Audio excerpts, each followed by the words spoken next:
ఇక గురువు గారిని అడిగి 10వ రాశి మకర రాశి. మరి మకర రాశి వారికి డిసెంబర్ మాసం ఏ విధంగా ఉంది అనే విషయాలు తెలుసుకుందాం. నమస్కారం గురుగారు. జై శ్రీమన్నారాయణ. గురుగారు, మకర రాశి 10వ రాశి 10వ రాశి వారికి ఈ డిసెంబర్ 12వ మాసం ఏ విధంగా ఉండబోతుంది, ఎట్లా వీళ్ళు చేయాలంటారు, వీరికి ఎటువంటి నష్టపరిహారాలు లేదంటే ఆచారాలు ఉంటే బాగుంటుందని మీరు సలహాలు ఇస్తారు?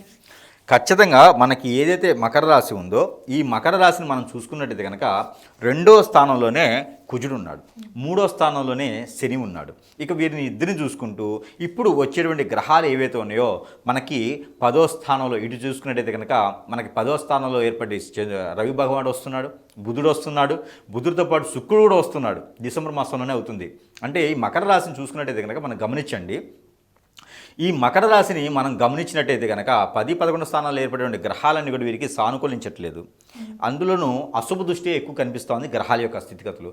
అన్నతమ్ములు కలిస్తే గొడవలు అవుతాయి, ఆస్తి తగాదలు గొడవలు అవుతాయి, భార్యాభర్తల మధ్యన గొడవలు అవుతాయి, పిల్లల పెద్దల మధ్యన ఎడబాటు భారం ఉంటుంది, ఎక్కడికైనా పోయి కదిలిస్తే వాళ్ళతో గొడవలు అవుతాయి.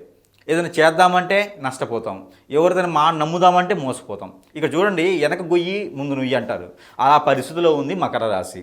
కాబట్టి ఈ మకర రాశి వారు ఈ మాసం మొత్తం కూడా ఏదైనా దీక్ష తీసుకోవడమో లేదా అమ్మవారి ధ్యానంలో ఉండడమో ఏదైనా పూజ హోమ యజ్ఞ యాగాలు కానీ ఏదైనా తీసుకోవడం ఇలా చాలా మంచి జరుగుతుందని చెప్పొచ్చు. ఇప్పుడు చేసేటువంటి పూజలు కావచ్చు, యజ్ఞాలు కావచ్చు, రానున్నటువంటి కాలంలో వీరికి అది ఉపయోగిస్తే అని చెప్పొచ్చు. ఎందుకంటే ఎట్లానే జాతకం బాగాలేదు, కొత్తగా సాధించేది ఏం లేదు, ఒక మాసానికి పోయేది ఏం లేదు, అనవసరంగా ఎదుటి వాళ్ళ దృష్టిలో మనం చెడ్డ అయిపోతాం.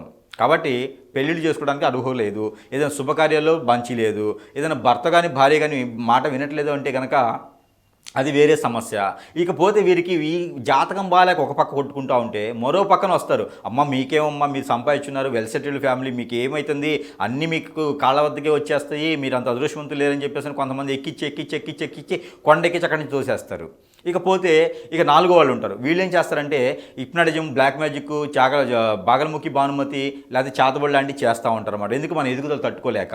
కాబట్టి ఇన్ని రకాల సమస్యలు ఉన్నాయి. కాబట్టి మనకి ఎప్పుడు కూడా మన సమస్య మనకు సరిపోతుంది. అలానే ఒంటరిగా ఉండాలనిపిస్తుంది, ఎటన్నా వెళ్ళాలనిపిస్తుంది. కాబట్టి జాతకం కూడా మనకు అనుకూలంగా లేదు. కాబట్టి లవ్ అనేది సక్సెస్ లేదు, అరేంజ్ మ్యారేజ్లో గొడవలు వస్తాయి. కాబట్టి ఈ 3 మాసాలు కూడా ఆగడం మంచిది. ఎందుకంటే 2020 సంవత్సరం ఫిబ్రవరి 19వ తారీఖు వరకు కూడా పెళ్ళిళ్ళు కానీ శుభకార్యాలు కానీ ఆపుకోవడం మంచిది. ఇళ్ళు కానీ వాకిలు కానీ కొనాలనుకున్నా కూడా ఆపుకోవడం మంచిది. వీరి దగ్గర డబ్బున్నా కూడా దాచిపెట్టుకోవడం మంచిది. రానున్న సమయంలో అవసరమవుతుంది. ఎప్పుడో చేసినటువంటి పాపాలు, ఎప్పుడో చేసినటువంటి కర్మలు, ఎప్పుడో చేసినటువంటి పనులు, ఎప్పుడో చేసినటువంటి మంచి కార్యాలు ఇప్పుడు గుర్తొచ్చి బాధపడే అవకాశం కూడా కనిపిస్తుంది. కాబట్టి అలా విధంగా స్ట్రెస్ అవ్వద్దు. స్ట్రెస్ అవ్వడం వల్ల కూడా ఆరోగ్య సమస్యలు ఎక్కువ కనిపిస్తాయి. వీరి దాంట్లోనూ లంగ్స్ ప్రాబ్లం కనిపిస్తూ ఉంది.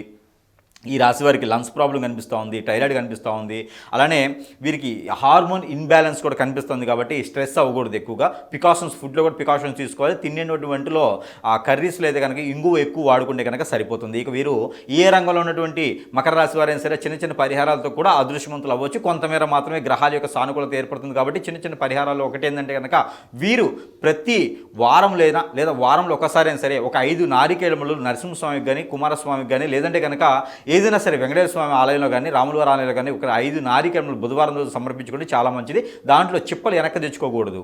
ఒక చిప్ప నాకు ఒక చిప్ప నీకని పంచుకోకుండా ఆ చిప్పలు కూడా అక్కడే వదిలివేయాలి. దాంతోపాటు మొక్కుబడులు ఏమైనా ఉంటే కూడా తీర్చేసుకోవాలి. దాంతోపాటు ఏదైనా వ్రతం కానీ హోమం కానీ యజ్ఞం కానీ చేసుకుంటే చాలా మంది జరుగుతుంది. దీంతోపాటు జాతకం ఇలా ఏడుస్తుంది అంటే మనకు పడి ఏడ్చే వాళ్ళు చాలామంది ఉంటుంది. దీంట్లో వీడికి పితృదోష కూడా చాలా కనిపిస్తుంది. కాబట్టి ఎక్కడైనా నది, వాగు, చెరువు, ఏరు, సెలయేరు, బ్రహ్మగుండాలు లాంటివి ఏమైనా ఉంటే దగ్గరలో సమీప దూరంలో ఉంటే కనుక వాటిలోకి వెళ్ళి స్నానం చేయడం చాలా మంచిది.